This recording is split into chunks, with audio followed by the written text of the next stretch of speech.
On this episode of The AutoArchaeologist, I'm here in Bogart, Georgia, looking at the Townley collection with Richmond Auctions. And let's just say there's a few cars to check out. So I'm here in Bogart, Georgia, looking at the Townley collection. Mr. Townley was one of the gentlemen who started Zaxby's Chicken Fingers, a chain that is slowly making its way to the north, but it's mostly a southern chain. And about a decade ago, he wanted to get into muscle cars. So his friend Mike, who was his right-hand man, they started going to auctions and buying the top cars they could get. Their goal was always to try to get a big block, the high horsepower big block, convertible 4-speed. That's what they aimed for. And if they couldn't get that, they'd get the next level or next, whatever. So they were going to create a museum here in Bogart. Unfortunately, that didn't come to pass, and now Mr. Townley has decided to let the cars go and move on to other endeavors. So all these cars are coming up for auction here at the end of October. I'll have the information on the auction in the description below. But I thought I'm going to do like a 3 or 4 video series showing you the cool cars that they have here in the buildings and all the signage. I mean, I know he said that there's a few signs in here that are just behind me and on the other side that are $500,000 signs. So it should be a lot of fun. Should be very interesting, very different from my normal repertoire of rusty gold. But follow along and see what kind of cool stuff we got. This right here behind me is a 1971 Hemi Cuda. Yes, that Hemi Cuda. Not even that. Not only is it a 70 Hemi Cuda, it came from Canada, and it's really cool. It's curious yellow with the black billboard stripes. It's got the shaker hood, of course, because all Cudas came with shaker hoods. Oh, the air conditioning just turned on. This thing is impeccably restored. It's absolutely just beautiful. It's got the correct polyglass tires on it. It's got the interior is immaculate. It's a 4-speed car, no console, billboards. I mean, if you want a cool car, this is what you'd go with, because it doesn't get much better than a 71 Hemi Cuda 4-speed with billboard stripes. This right here is a 1971 Hemi Cuda. This car is outfitted in B5 blue, which is the same as my Challenger, but this is true blue metallic. This is what it should look like when it's in nice condition. This is a numbers matching Hemi. That means the VIN number is stamped on the block, which matches. It's a blue car, blue interior with the white vinyl top. Power disc brakes, obviously. This one does not have the body color grille like the yellow one we saw earlier. But this one is absolutely stunning. Fully restored, award-winning. It's got the fender tags. It's got the VIN on the dash, obviously. This thing is to the nines. And this is going to be up for auction here. It's got the mirror on the side. No billboards, but still. Automatic on the floor with a console, which I actually feel is better than the non-console, but that's me. But it's a lot of blue. Blue car, blue interior, white top. I mean, that thing pops when you're driving by. No spoiler. It's got the correct polyglass tires on it, the correct rally rims. Oh, absolutely stunning car. Wish it was in my garage. I forgot to mention that this car is also a super track pack car. So that means it has the Dana rear end, and it has the rally gauge cluster, which makes it even that much cooler. This right here is a 1970 Dodge Charger RT.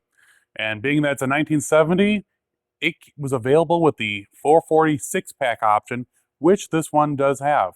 And it's a 4-speed manual, which means it comes with the Dana rear end. This is about the best car you can get before getting the Hemi. And even most people actually wanted the 440 better because it was better off the line when drag racing. This one's very well optioned. It's got the 440 6-pack, obviously. It's in, I think it's vitamin C orange. It's got the black hood treatment. It's got a white stripe with a white rump stripe. It's got a black interior. I don't know if it's got a console or not. Let's take a look.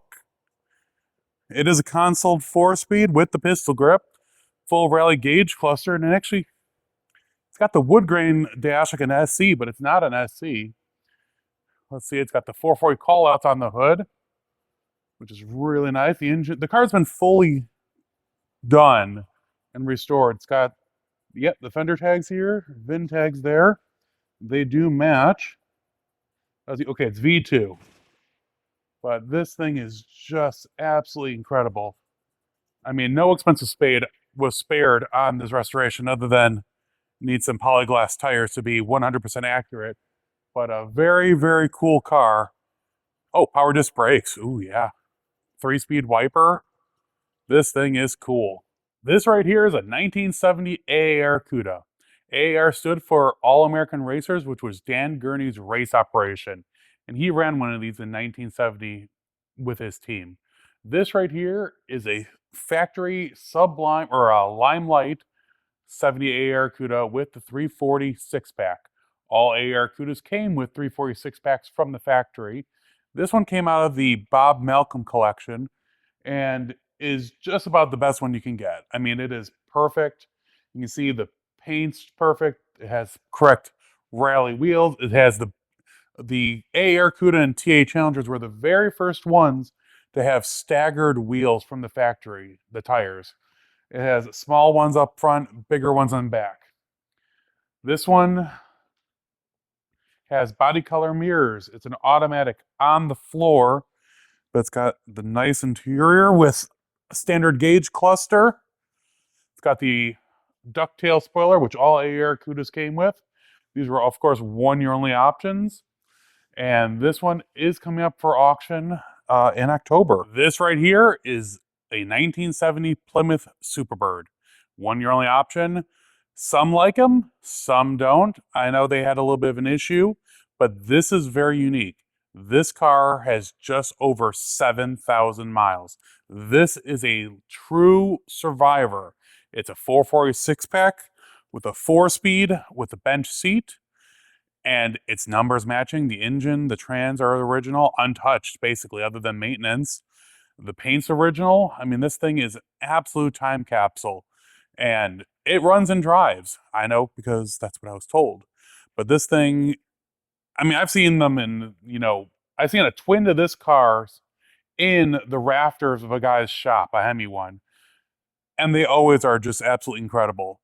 This one's got the black vinyl top with the black interior, with the white Plymouth side stripes. It's got the correct polyglass tires on it. And as you'll see in a minute, it's the engine, which is, like I said, a 440 6-barrel, or 6-barrel is what Plymouth called them. 6-pack is the Dodge parlance, but it's just so cool. Like, if you drove one, this is what you drive. Oh, yeah. Oh, it's even got Superbird floor mats. That's awesome. 7,964 miles on the odometer. Absolutely incredible. This right here is a 1969 Dodge Charger Daytona. Yes, this is a real Daytona, one of 503 produced in 1969 for NASCAR. And this is probably the finest survivor Daytona in existence. This thing only has 37,000 miles on it. It is untouched. Original paint, 440 with the automatic, with a Dana rear end. The paint's original, the engine, I know it just says it had mechanical, made sure it's safe. Power disc brakes. When you look at it, while you may not get that new car smell, it definitely brings back that nostalgia, because when you look in the interior, it looks like a reproduction, but not in a bad way, because it looks so good. It's hard to believe that this is basically a new interior. And this was part of the Malcolm collection, which, as most people know, sold within the last decade. This is one of their prides and joy. And it's neat that when they used to take this to car shows and to like the Mopar Nationals and to Chrysler's at Carlisle, they had a bunch of important people sign the car. You can see it up here. Like here is Big Willie Robinson. Looks like Don Garlitz. Herb McCandless. I think that's Goldberg. Who's next? Weird, okay. Buddy Baker.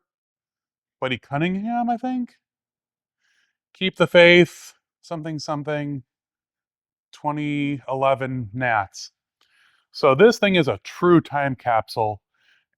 And it's the only Daytona at the auction. The Superbird's the other Aero Warrior. There's no Charger 500. But it's really cool to get a up close look at something that, I mean, you've seen the stuff I cover. Mostly it's rusty and crusty. So seeing something that's original like this is very, very cool. This right here is a 1970 Dodge Challenger TA, a one-year only option that was used in Trans Am racing. This is, of course, the production version. This one is unique that this was one of the, I believe, 50 cars sold at Mr. Norm's. Mr. Norm there's a famous picture of a whole bunch of TAs sitting out front of the Mr. Norm's dealership and on a trailer. And this is one of the original Mr. Norm's cars. This was a full restoration a few years ago.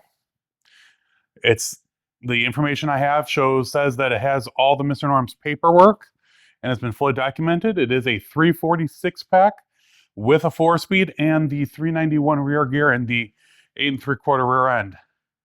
It is a non-rally cluster car with the, of course, factory ducktail spoiler, which was on all 70 Challenger TAs. It's got the spoiler in the back corner, like all TAs and AARs. It's a bucket seat car with the console. It was on the cover of Muscle Car Review at one point, and I believe we had it at McCacken. We've had a few Mr. Norm's things at McCacken. I think this was at there once. Don't quote me on that one. This car is about as perfect as you can get. Everything was done to the 10th degree. It's got both fender tags that match the VIN tag. So I really feel that this is probably one of the coolest cars. I personally know about 10 other guys that have Mr. Norm's cars from that grouping. And I've driven in them and I've seen them, and this is probably one of the best ones out there. This is a 1971 Dodge Challenger convertible. This is one of the 50 that was built in conjunction with the Indianapolis 500. As you can see on the sides, these were done as promotional with local Indianapolis dealerships to promote the Indianapolis 500 edition of this car. There was 2 of those produced that went around the track, and there's the famous incident where it crashed into the press stands. This is one of the 50 that was a dealership option. This one comes with the 3-3 2-barrel, so it's reliable, easy to deal with. No air conditioning, it has power steering, manual disc brakes, which is cool. It's a little tiny little 22-inch radiator. Actually, no, I'm sorry. This is a 318 car. This is not one of the 3-3 2-barrel cars. I've read the listing wrong. This is a 318, so that means you never have to worry about gas mileage or going fast, but you can cruise in style. This one's a white top car, obviously, white interior, automatic on the floor. Let's see, does it have the rally gauge cluster? Nope, standard gauge cluster, but it's got all the correct decals as it should. It's got the painted side mirror, and this was also one of the cars that was in the Malcolm collection. So, they only had the best cars, so this is definitely top. This car, a friend of mine recreated, and he's done multiple power tours on it. And anywhere you go, this thing would be absolutely awesome. This right here is a 1970 Dodge Superbee.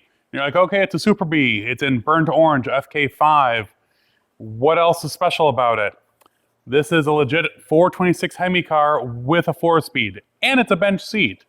It's got the cool Ram Charger hood, of course, because you need it for the Hemi. But the entire car was restored. The engine's been rebuilt. This thing is absolutely incredible. Now, burnt orange FK5 may not be everyone's liking, but when it's out in the sun, this color just really pops.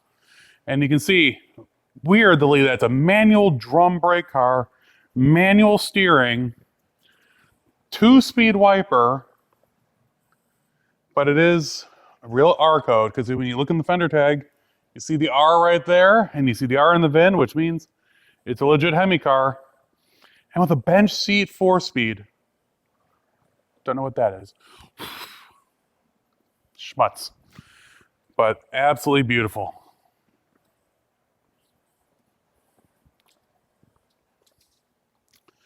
This right here is a 1970 Plymouth Grand Coupe convertible, which in and of itself is very rare. Now this car doesn't have the original engine it's in, but when something happened and the Malcolms got this car back at their dealership, it was missing an engine. And it was still a new car, so it was a 3D3, I think 2-barrel car, because it has a small radiator. And so they decided, hey, let's make a Hemi Cuda convertible. So they did. They ordered all original sheet metal. This is an original 70 or 71 shaker hood. It's the original shaker style. Reproductions are a little bit different, but everything in it is as it should, other than the radiator. This was driven. It was a fun car. It's got a 3-speaker dash on it. Grand Coupes usually had the nicer interior with the leather and the little wood trim and the chrome. This one has the full pedal dress-up package with the rally gauge cluster. No spoiler, they did put Hemi hockey stripes on it, so you know that's awesome. And they drove this thing with original polyglass tires. The key is even in the trunk lid. But this car was driven and enjoyed, and Mr. Townley bought it when it went up through the Malcolm auction, and they were going to turn it into a Panther pink convertible, Hemi Cuda convertible, but they never did. So now's your opportunity. Hey, automotive adventurers, I hope you enjoyed something different. I don't usually do these kind of special coverage, but it was such a unique situation, and timing worked out perfectly for the most part. But I have 4 of these planned. I have this Mopar one, obviously. I have a Chevy one, a Ford, or a GM one, a Ford one, and then a miscellaneous like a Duesenberg and all the signage, and probably the cutaway cars, the GM factory cutaway cars. And I'll be releasing these every Friday until the auction, which is October 24th and 25th, which is pretty cool. If you want to see more, Richmond Auctions, who's putting this on, has done a video series with Steve Magnante on their channel. I'll put the information below. But let me know. I tried to do like B-roll this time, and I tried to, cover all the bases. Yeah, for my first time, it's kind of a little rough. But it was fun. I got to see a lot of cool stuff, a lot of really, really rare stuff, which is really awesome. I mean, Z11 Impala is one of 2, Survivor, Daytona, and Superbird. I mean, actually, you haven't seen the Z11. There's a Z11 Impala in there. But yeah, I'm home. I've been home since Monday. I know in the last video with the GTO judge in the junkyard, I got home that Sunday night and I had to film that end to camera. And then I immediately had another work to do. Got home, and now it's Thursday. Jefferson is tomorrow, so I just got the blue car back. We figured out that the lower bushing where the strut comes down and goes to the lower control arm, that bushing had gone bad. So we temporarily got it fixed. I need to get a new lower control arm. Actually, I'm going to look at a whole new... I need to redo the front suspension, and I'm looking at options on what a good upgrade is. Because what I did last time, or what I usually do, is I get SRT 8 upgraded pieces. And you can still do that. And they work great. Like I said, it worked 100,000 miles. I want to see if there's anything better. If anyone has any recommendations, let me know in the comments below. But yeah, didn't get a lot done on the green car. If I show you real quick, my workbench is completely covered with just detritus from the last 11 weeks, 12 weeks of travel. I know, even my gimbal broke. So now I'm holding my camera weird. So after Jefferson, I think I have a little bit of a gap. It's after basically Jefferson is like McCacken stuff, and I'm actually going to be staying here at my mom's house, watching her dog and the house while she goes and visits my sister. So hopefully I'll get a lot more time in on the green car and the blue car, and go from there. Well, I would appreciate you guys letting me know what you think. Obviously, new videos every Monday and Friday at this point. So I'll talk to you all soon. You guys stay safe.